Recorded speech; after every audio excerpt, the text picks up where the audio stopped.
Thank you. And the next question is also Deputy Broughan, question number 22. Sorry, I was skipping too far ahead there. Yeah, Minister. Obviously, this is a question that we put to you very strongly at the Budget Oversight Committee. The fact that your capital spending, even the projections down to 2021, that is barely keeping pace with depreciation. I think Professor Tom MacDonald of Neary made that point most strongly to us. In fact, figures he gave, I think, showed it under normal accounting depreciation rates. And that's a grave concern, because obviously the infrastructure of the country, we've talked, for example, in the past about Metro North, about having a proper road network, particularly for the northwest of the country and the west of the country, and all the other, especially in housing, capital needs of the country, and don't you need to ramp up capital spending? Thank you, Deputy. So in relation to where we are for this year and next year, following the recent revision to our national income figures, or our gross domestic product figures, the Department of Finance expects Ireland's nominal gross domestic product for 2017 to be approximately €275 billion. Therefore, the current state-backed investment plans for next year will stand at 2.5% of nominal gross domestic product and 3.1% of nominal gross national product. Now, in relation to your question, Deputy, about where they stand versus other countries, I have acknowledged to you and in front of the Budget Oversight Committee that we do need to rebuild our capital expenditure. We need to rebuild it in light of the growth that has occurred in our economy. We can see the pressure that that growth has created on existing infrastructure, whether it be schools, housing, transport. But we also need to build it, because if we don't, we won't be able to maintain or even accelerate current levels of growth. And that is the reason why we will commence a review of the current capital plan next year, have it complete by the summer of next year.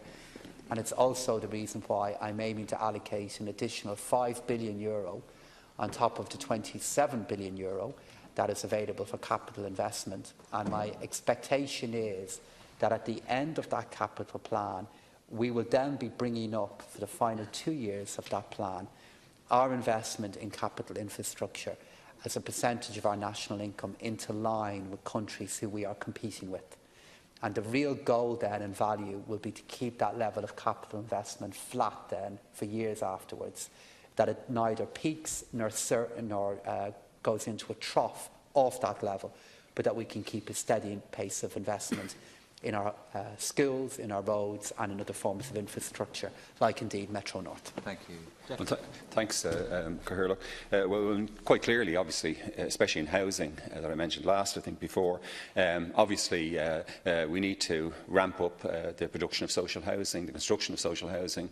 I don't know, maybe at least 10,000 units a year. In my own alternative budget that I submitted to you, I think I was talking about having an additional billion for housing this year and on all the years to 2021, until we got rid of the horrendous situation that people are suffering in the city tonight. But also in transport, we talked about Metro North, and I was saying to you that we're supposed to be hopping on Metro North in 2026, but we could do it maybe in 2021-22, particularly with the expansion of the airport and so on. And obviously in education and health, we're just keeping up with demographics, so we actually need to have a major development here. Now, some of the worrying things we heard at the Budget Committee, of course, was the rainy day fund is a great idea. We had it before, McCreevy's money, but unfortunately it went into the banks. But we're having a rainy day fund, and yet we're skimping on investment. And in particular, this new debt figure that your colleague, Minister Noonan, came up with, the 45%, we have to hit 45% of debt to GDP ratio. Like, why on earth would we do that when we desperately need housing, we desperately need transport, and so on?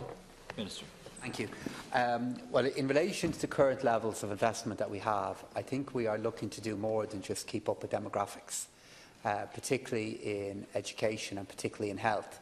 I mean, one of the benefits of the new approach that has been adopted in relation to how we class government expenditure is we set aside what portion of it is due for demographics.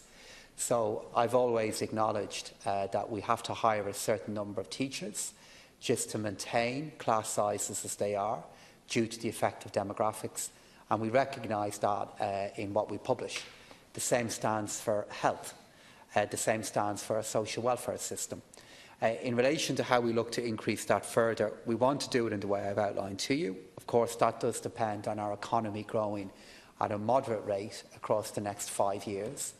In relation to the debt figure that Minister Noonan has set, I mean, the objective is to move to that debt figure, I believe, across the 2020s.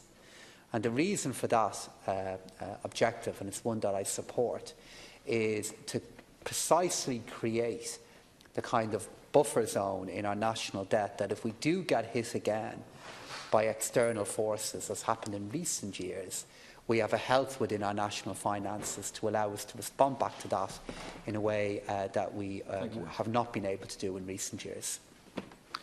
Okay, thank you.